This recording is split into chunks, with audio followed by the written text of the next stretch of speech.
열한야랑 정치부 이동훈 기자와 함께합니다. 첫 번째 주제 보여주시죠. 네, 시장이 피해가는 건 뭘까요? 코로나입니다. 그럴 리가요? 그런데 누가 그런 말을 했습니까? 네, 조은희 국민의힘 서울시장 예비후보가 시장을 찾은 문재인 대통령과 서울시장 후보들을 비판했는데요. 코로나 바이러스가 대통령과 서울시장 출마자는 피해가냐며 서울시민 건강보다 표가 더 중요하냐고 꼬집었습니다. 자, 그러고 보니 대통령이 시장을 방문했을 때 주변에 네. 사람들이 많긴 하더라고요. 물론 야외긴 하지만요. 네, 아무래도 대통령 내외가 방문하다 보니까 보시는 것처럼 청와대 직원부터 경호원들까지 빽빽하게 함께 있습니다. 그럼 서울시장 후보들이 방문했을 때 그때는 어땠습니까? 네, 거리두기가 잘 지켜지지 않는 모습이었고요. 시장에서 한 행동들이 방역수칙 위반 아니냐는 논란을 일으키기도 했습니다. 이낙연 민주당 대표가 박영선, 우상호 예비후보와 지난달 서울 남대문 시장을 찾았는데요. 마스크를 벗고 주변 사람들과 붙은 채로 어묵을 먹는 모습이었습니다.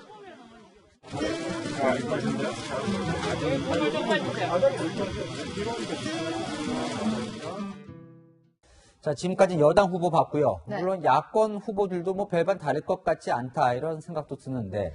네, 나경원 국민의힘 예비후보도 마스크를 벗고 시장에서 붕어빵을 먹었고요. 또 위생장갑을 끼지 않고 전을 부치기도 했습니다. 오세훈 국민의힘 예비후보는 지난 7일 관악구 시장에서 상인들과 붙어서 사진을 찍었습니다. 안철수 국민의당 후보는 시장은 아니지만 지난달 28일 대한노인회를 방문해 주먹 악수가 아닌 두 손을 맞잡은 악수를 했습니다. 방역 당국에 따르면 정치인들의 시장 방문은 사적 모임이 아니라 5인 이상 모임 금지 대상은 아니고요. 거리두기가 어려울 때는 마스크를 잘 쓰도록 하고 있습니다. 또 서울시는 전통시장의 경우 집합금지나 영업제한 시설이 아니라고 밝히기도 했는데요. 정치인들의 시장 방문, 방역수칙 위반은 아니더라도 상인들과 주변 사람들에게 걱정을 끼치는 거라면 자제해야 하지 않을까요? 급한 마음은 이해는 되지만 그럴수록 더 조심해야겠죠. 네. 자, 다음 주제 보겠습니다. 네. 마루, 토리, 찡찡이. 네. 문재인 대통령의 반려동물들 이름이죠. 네, 문 대통령은 이번 명절에 가족 모임 없이 관저에서 반려동물들과 지내고 있는데요. 오늘 청와대가 반려견 마루와 토리, 반려묘 찡찡이의 모습을 오랜만에 공개했습니다.